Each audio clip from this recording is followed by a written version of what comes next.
There's several pedestrians hit in Richmond Hill, all happening at 129th Street and Liberty Avenue. And we are learning now that one of those people who was hit by that car is dead. News 4's Rana Navini live at the scene tracking the latest for us. Rana, what are you learning?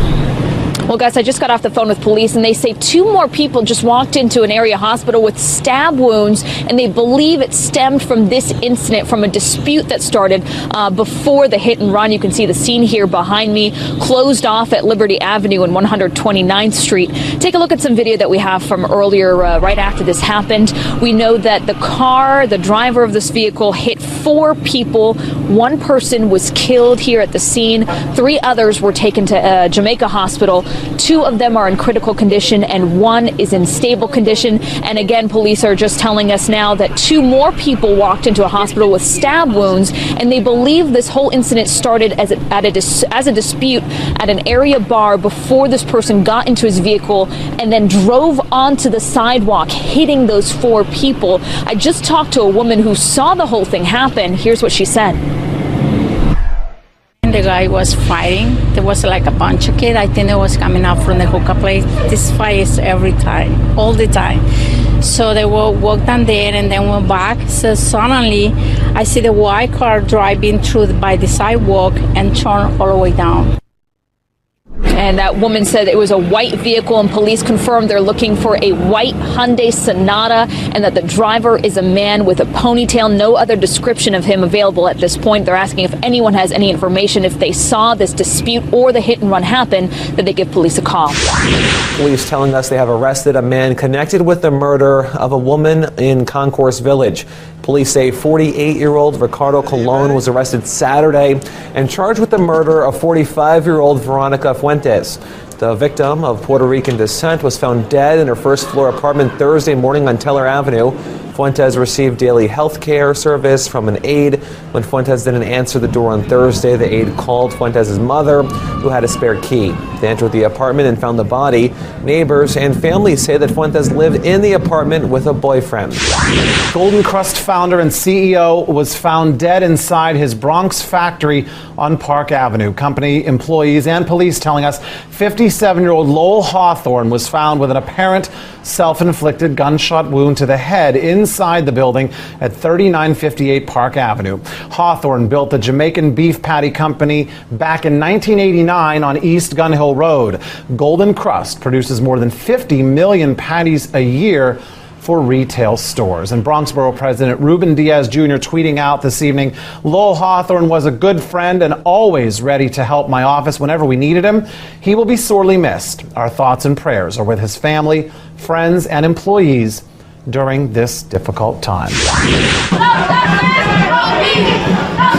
Crowds of people taking the streets of Harlem, calling for justice and an end to police brutality.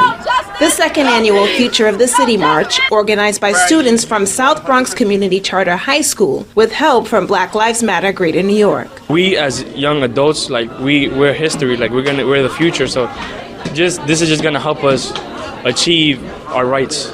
We're teaching these kids how to fight back against racism, against oppression. The gathering drawing support from people all across the city. I think that as a person of color, we all need to support each other and make efforts to build our community. And I think these marches are going to help do that. Andrew Kerr, say his name! Andrew Kerr! And many attending this rally say they hope their peaceful demonstrations will inspire change. Like Brody, whose friend Michael Stewart died while in police custody after getting arrested for spraying graffiti in a city subway station. He was beaten so badly, the nurse who received his body when they brought him in hogtied did not know whether he was white or black. And students say they hope lives like Michael, Deborah Danner, and Erickson Gomez Brito will never be forgotten. Justice! Justice! Justice! Justice! In Harlem, Melissa Rose Cooper, News 12. It's about time. The new City Island Bridge is finally open. Cars have been crossing since October 29th, but construction continues right at the foot of the bridge on the Legion Triangle, just to the left once you enter the island. This, though, is what the new Legion Triangle will look like. I think that it would be just nice to be able to have a place to walk to that is safe and pretty. A Department of Transportation spokesperson says this triangle is slightly larger to accommodate more people for veteran-related events, monuments, and a flagpole. And as you could see, there's a lot more greenery to spruce it up. Can't wait to use it. I spoke with a few dog walkers on City Island who say the triangle will definitely be part of their walks in the future. The dogs can't wait to go down and visit it either. Really looks beautiful. Marty Martinez just moved to City Island a few years ago from Georgia. She's excited for the safety factor the new Legion Triangle will bring.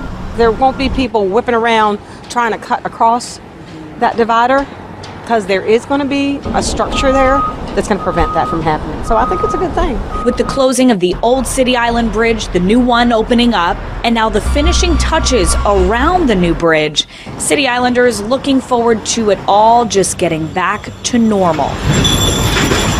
Jessica Cunnington, News 12, The Bronx.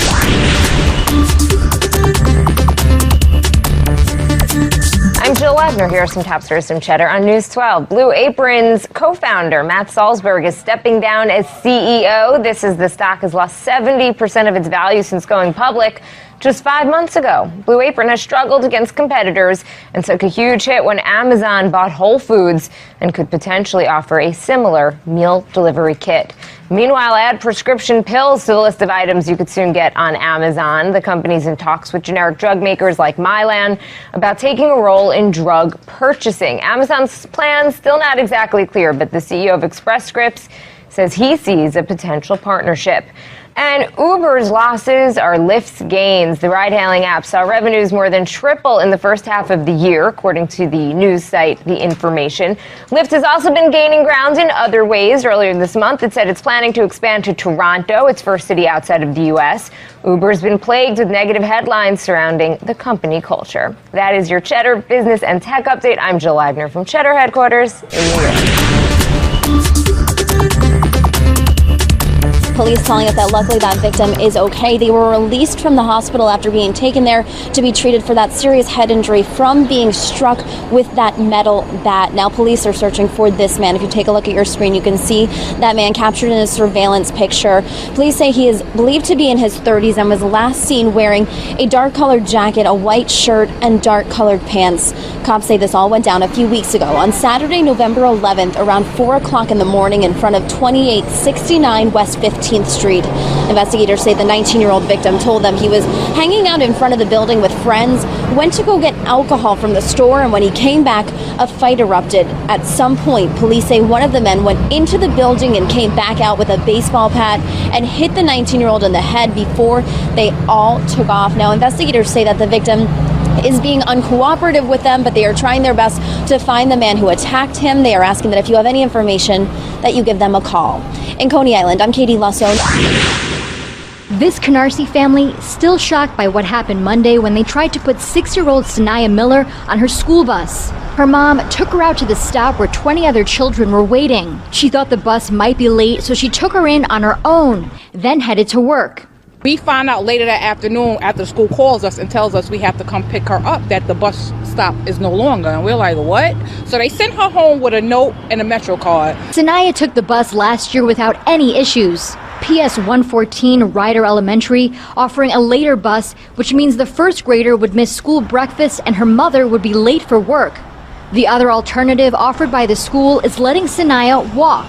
I feel comfortable her walking because when I was 6 years old, I wasn't walking to school by myself. The school is exactly 1 mile away from where the family lives. According to the New York City Department of Education website, first grade students that fall within this distance are eligible for transportation.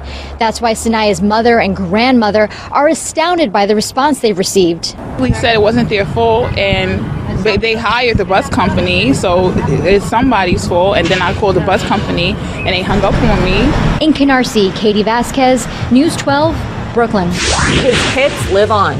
The notorious B.I.G., also known as Biggie Smalls, remembered by his fans as a legend.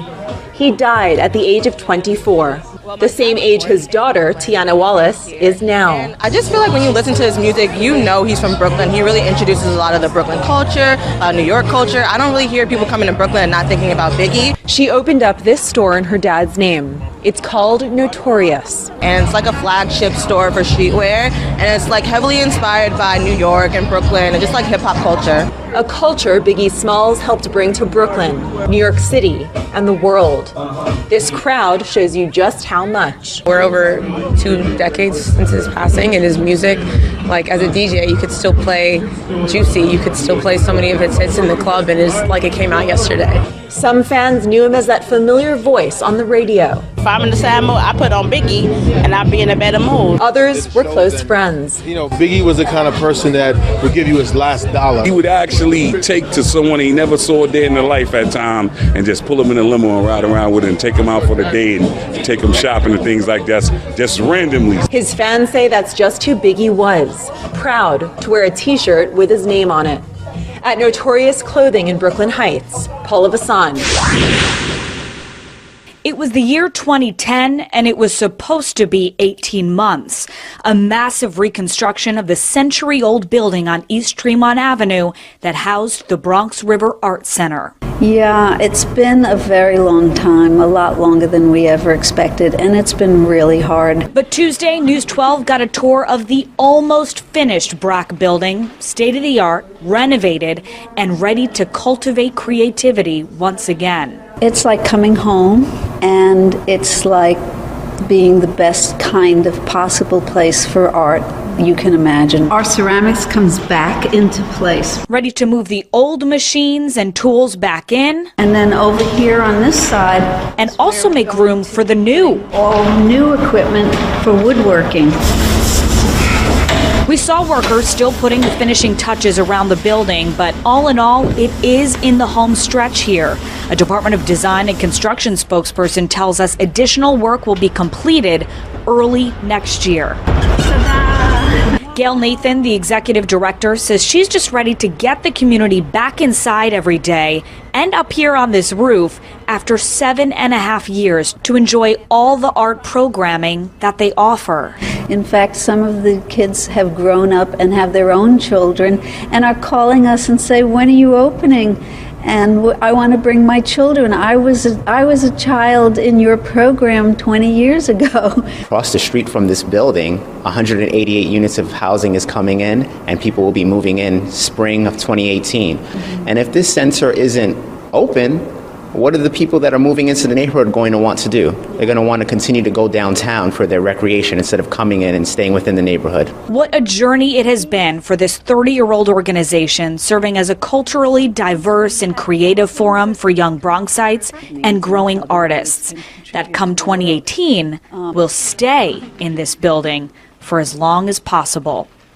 Jessica Cunnington, News 12. Jolly St. Nick himself strolling down Fifth Avenue in a classic car as a way to draw attention to its 520-plus shops. News 12 Brooklyn's Katie Vasquez is in the midst of the shopping mecca to tell us all about the event. Santa Claus is coming to town, Park Slope that is, cruising Fifth Avenue in a 57 pink Cadillac convertible.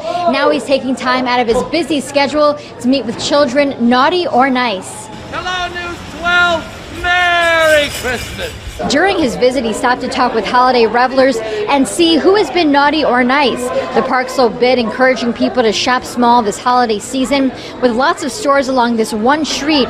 After, Santa met with children at Cos Cafe to share what's on their list. It's a fun way to get into the holiday spirit. I like it because he gets us lots of presents and the elves make it. I liked about saying I want crystals. And were you excited when your mom said you were going to meet him today? It's so wonderful to be able to take a few days off before Christmas, come down to the Fifth Avenue bid and go along Fifth Avenue and say hello to all the good little boys and girls, because I have to get back to the North Pole to finish Christmas preparations. Santa will be making future appearances at businesses here all the way up through the holidays. Customers greeted with a warm round of applause as they come in for the official store grand opening. There is plenty of staff on hand to offer assistance with shopping or technical assistance, many waiting in long lines just to get in because they couldn't wait to see what the store has to offer. I got an email saying the store has a grand opening, so I was kind of excited about it, and I heard they also gave like free stuffs. Yeah. That's... I just wanted to see like the new iPhones and like maybe get one. Cause all the Apple stores that I usually go to, it'd be packed. So this is my first time going to this one. Well, so we lived in the neighborhood and always figured that there should be one here. And once they got announced, we're like, oh, we should go check it out. Customers that arrived early receiving a free t-shirt. The retailer offering workshops, which they anticipate will be a big hit in this neighborhood. In downtown Brooklyn, Katie Vasquez, News 12, Brooklyn.